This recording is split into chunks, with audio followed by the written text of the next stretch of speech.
Previous lecture हम लोग बात कर रहे थे Laplace transform of basic signal. जी हाँ, रैंप सिग्नल या यूनिट स्टेप सिग्नल या इंपल्स सिग्नल, कोसाइन या साइन वेव सिग्नल के लाप्लास ट्रांसफॉर्म कैसे कैलकुलेट किए जाते हैं। और अगर अब तक मैं बात करूं जो प्रीवियस 2 लेक्चर में हमने पढ़ा है वो सब फॉर्मुलेज हैं जो हम आगे अब लेक्चर्स में यूज करने वाले हैं, राइट। सो कैलकुलेशन हमें आनी चाहिए सो दैट आपको मैंने बेसिक फॉर्मूले से कैसे कैलकुलेशन करते हैं वो दिखाया है, बट नाउ अब उनका मैं यूज यहाँ पे आगे अभी जितने लेक्चर्स हैं लाप्लास ट्रांसफॉर्म के ऊपर सब में हम उन फॉर्मूलोज की तरह यूज करने वाले हैं जो भी अब तक हमने पढ़ा है, right. Now in this lecture हम लोग बात करने वाले हैं लाप्लास ट्रांसफॉर्म प्रॉपर्टीज की। जी हाँ, वही सेम प्रॉपर्टीज जो हमने जेड ट्रांसफॉर्म में पढ़ी थी, लाप्लास में किस तरह से एप्लीकेशन होगी वो देखेंगे कि लीनियरिटी प्रॉपर्टी क्या है, time reversal, shifting, scaling, how will these property help to solve the particular problem या to solve the Laplace transform of a particular signal in a very easy manner, right. तो चलिए अपना lecture start करते हैं जानने के लिए इन properties को, that is Laplace transform properties. So Laplace transform already हम लोग देख चुके हैं कि अगर कोई सिग्नल xt है तो उसका लाप्लास ट्रांसफॉर्म कैलकुलेट किया जाता है via this formula, that is -∞ to infinity integration x of t e to the power -st dt। और अगर यूनिलेटरल है तो that is 0 to infinity x of t e to the power -st dt। ये basic formula remains रहेगा ही रहेगा। जब हम प्रॉपर्टी की बात करेंगे इस लेक्चर में तो ऐसा नहीं है इस फॉर्मूले का यूज नहीं हो रहा, इस फॉर्मूले का यूज हमेशा होता है, बट प्रॉपर्टी केवल सिंप्लीफाई करने के लिए यूज होती है कि हम किस तरह से अपने क्वेश्चन को इजिली लाप्लास ट्रांसफॉर्म लेके कन्वर्ट कर सकते हैं, राइट। सो चलिए प्रॉपर्टी की तरफ जाते हैं। प्रॉपर्टी में सबसे पहली प्रॉपर्टी वही है सेम लीनियरिटी प्रॉपर्टी, हमने यही सेम प्रॉपर्टी जेड ट्रांसफॉर्म में भी देखी है। और ये प्रॉपर्टी कहती क्या है, ये प्रॉपर्टी कहती है कि अगर x1t एक सिग्नल है जिसका लाप्लास है x1 ऑफ s, x2t एक सिग्नल है जिसका लाप्लास है x2 ऑफ s, तो अगर a1 यानी कि कांस्टेंट मल्टीप्लाई हो रहा है x1t में और a2 कांस्टेंट मल्टीप्लाई हो रहा है x2t में, देन इस कंप्लीट सिग्नल का लाप्लास होगा सिंपली a1 अपनी जगह पे एज इट इज रहेगा, x1t का लाप्लास होगा that is x1 of s, x2t का लाप्लास होगा x2 ऑफ s, a2 अपनी जगह पे एज इट इज रहने वाला है। तो that is called the linearity property कि कांस्टेंट एज इट इज रहते हैं, केवल जो सिग्नल है उस सिग्नल का हम लाप्लास कन्वर्ट करते हैं, right. Just a simple example मैंने यहां पे लिया है, suppose x of t is equal to 5 e to the power -3t ut and plus 2 ut। तो आप इस सिग्नल में देख सकते हैं which one is x1 of t। जी हाँ, x1 ऑफ t है e to the power -3t ut, this is basically what, this is x1 of t। Similarly what is this ut, this is basically what, this is basically x2 of t। So अगर मैं इन दोनों signal का Laplace ले लेता हूं तो finally इस पूरे क्वेश्चन का, इस पूरे गिवन सिग्नल का लाप्लास क्या होगा।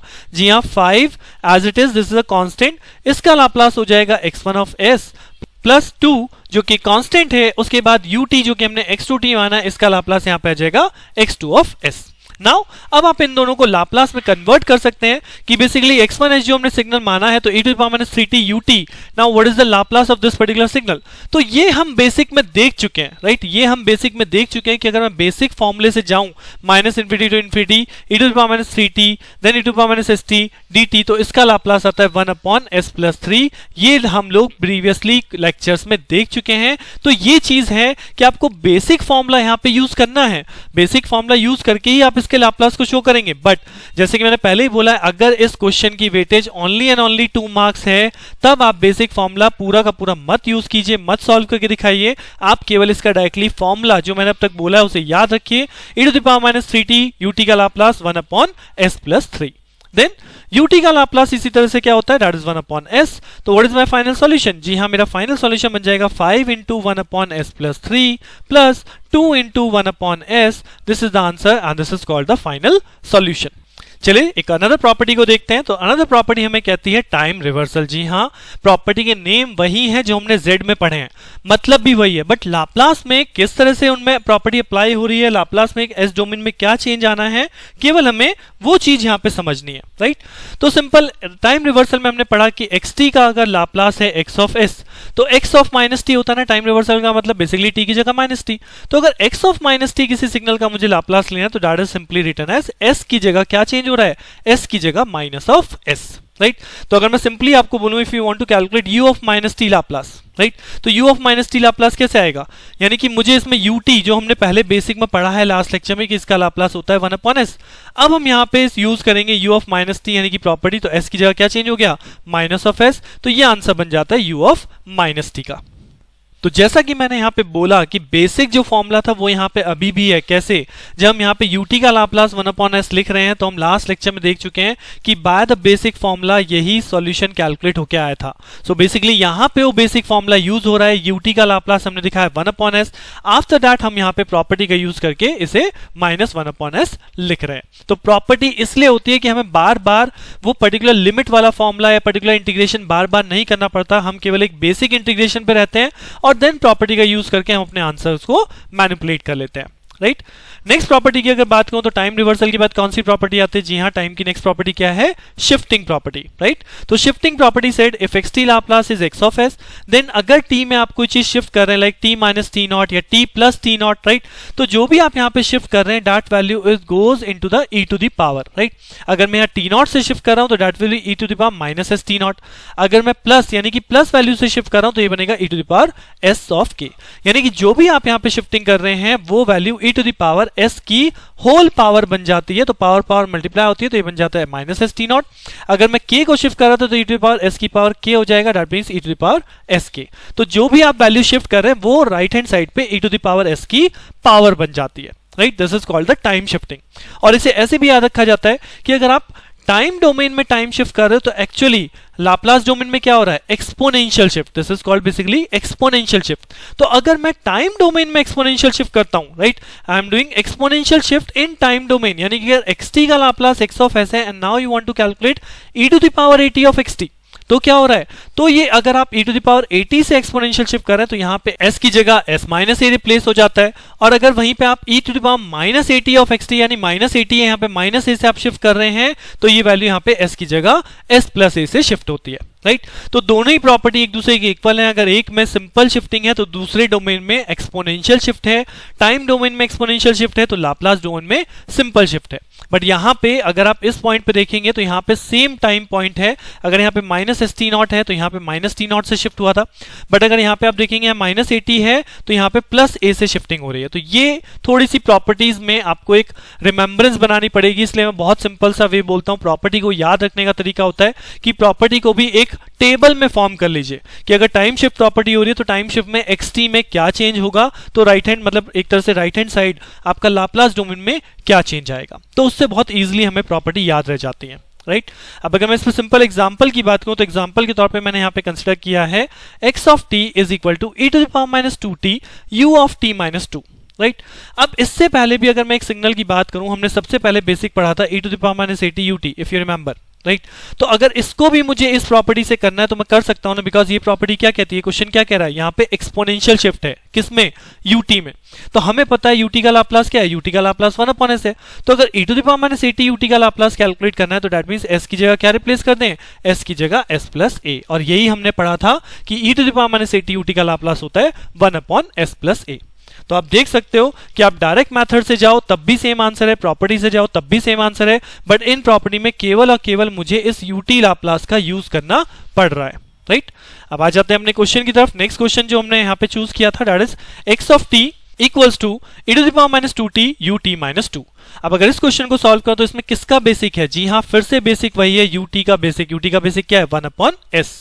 उसके बाद अब यहाँ पे लगा ut माइनस 2, यानी कि ut माइनस 2 आपकी शिफ्टिंग प्रॉपर्टी है और ये कहती है माइनस 2 से आपने शिफ्ट किया यानी as it is e to the power s में माइनस 2 की पावर से शिफ्ट हो जाएगा, 1/s एज इट इज रहेगा, यानी this will be written as e to the power minus of 2s and then 1/s। Right, अब उसके बाद यहां पे लगता है एक्सपोनेंशियल शिफ्ट यानी e to power minus 2t ut minus 2।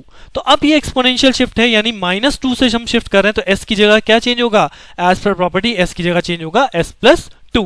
Right, तो यहां पे हो जाएगा e to power minus 2 as it is, s की जगह s plus 2 divided by s की जगह s प्लस 2। तो this will become my answer, that is Laplace of e to the power minus 2t u of t minus 2 का Laplace ये हो गया। Right, चलिए एक और क्वेश्चन करते हैं इसी पे सो दैट हमें और अच्छे से अंडरस्टैंडिंग बने। सो नेक्स्ट क्वेश्चन जो मैंने यहाँ पे लिया on the same property that is called x of t is equal to e to the power minus 5t ut minus ut minus 5। अब जैसे कि मुझे पता है वहां पे आपको मेंशन नहीं आता कि प्रॉपर्टी का यूज करिए, बट आपको वहां पे क्वेश्चन को देख के खुद पहचानना होगा कि मैं कौन सी प्रॉपर्टी को लगा के क्वेश्चन का इजिली लाप्लास कैलकुलेट कर सकता हूँ। राइट। तो अगर मैं यहाँ पे देखूं तो सबसे पहली चीज क्या है, यूटी। तो आई नो यूटी का लाप्लास क्या होता है, यूटी का लाप्लास 1/s होता है। यूटी -5 है यानी यूटी -5 शिफ्टिंग प्रॉपर्टी लगी है, तो यानी शिफ्टिंग प्रॉपर्टी कहती है -5, तो यानी -5s आपका आ जाएगा 1/s एज इट इज रहने वाला है। तो ये बन गया यूटी -5। तो यानी यूटी माइनस यूटी -5 दोनों के लाप्लास मेरे पास अवेलेबल है ना। तो अगर मुझे यहाँ यूटी -5 का लाप्लास लिखना है तो दैट मींस ये हो गया 1/s minus e⁻⁻5s divided by s, दोनों का लाप्लास माइनस हो गया। नाउ इस कंप्लीट सिग्नल में मल्टीप्लाई करनी है e⁻⁻5t, यानी कि अब पूरा कंप्लीट सिग्नल एक्सपोनेंशियली शिफ्ट कर रहा है। तो एक्सपोनेंशियल शिफ्ट में क्या होता है, s की जगह s+5 आ जाएगा एज पर दिस प्रॉपर्टी। तो s is replaced bye s+5, s is replaced bye s+5 and s is replaced bye s+5। तो जहां पे भी आपका s है वो s+5 से रिप्लेस हो जाएगा, राइट। और अगर यहाँ पे मैं बोलूं व्हाट इज द आरओसी, तो आरओसी के लिए कोई दिक्कत नहीं है, आप जस्ट एक सिंपल डिनोमिनेटर यहाँ पे लीजिए, डिनोमिनेटर कॉमन होकर s+5 आएगा, ये बन गया 1 माइनस e⁻⁻5 s+5, राइट। तो आरओसी बेसिकली क्या होता है, आरओसी होता है डिनोमिनेटर को ग्रेटर देन 0। तो अगर आरओसी के लिए मुझे जाना है तो आरओसी हो गया s+5 ग्रेटर देन 0, यानी s is greater than -5 is the ROC for this particular given signal, right? So this is the way how you will calculate the Laplace transform using shifting or reversal property, right? अब आगे चलते हैं next property. अगर मैं आपको याद दिलाऊं, reversal हमने पढ़ ली, शिफ्टिंग हमने पढ़ ली, तो टाइम की लास्ट प्रॉपर्टी होती है हमारी स्केलिंग। और स्केलिंग प्रॉपर्टी क्या कहती है कि अगर xt का लाप्लास x ऑफ s है तो x ऑफ at का लाप्लास क्या होगा, 1/a x of s is replaced by s by a, that is called the time scaling property. Like example के तौर पे ले लेते हैं, सपोज आपको कैलकुलेट करने के लिए आता है u ऑफ 2t का लाप्लास कैलकुलेट कीजिए, calculate the Laplace of u2t, right. अब u2t में मुझे क्लियरली दिख रहा है कि t is replaced bye a particular value, that is 2t और 5t और -t, कुछ भी हो सकता है। तो as per this property it says इसका लाप्लास क्या होगा, पहले मुझे बेसिक का लाप्लास आना पड़ेगा कि ut का लाप्लास 1/s।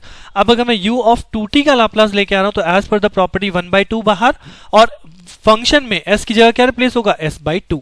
तो अल्टीमेटली जो आपका आंसर बचेगा वो 1/s ही बचने वाला है। तो u2t का लाप्लास भी 1/s ही होता है। बट अगर इसी प्रॉपर्टी का यूज करके मैं बोलूं u ऑफ -t का लाप्लास बनाऊं, तो u -t का लाप्लास कैलकुलेट मैं कैसे करूंगा, जी हाँ, बेसिक कौन यूज होगा, बेसिक फिर से ये यूज होगा, ut is equal to 1/s।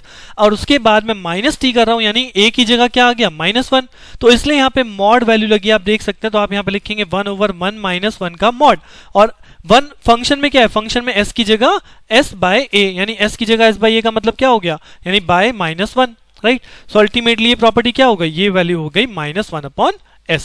तो यही चीज हमने पढ़ी थी डायरेक्टली रिवर्सल प्रॉपर्टी में भी, कि जब t की जगह -t है तो s की जगह क्या हो जाता है, सिंपली -s। तो रिवर्सल हो, शिफ्टिंग हो, स्केलिंग हो, राइट। तो यही सारी प्रॉपर्टी हैं जो टाइम की बहुत इंपॉर्टेंट प्रॉपर्टी है, उन पे बेस बहुत क्वेश्चन बनते हैं और बहुत इजीली सॉल्व भी हो जाते हैं।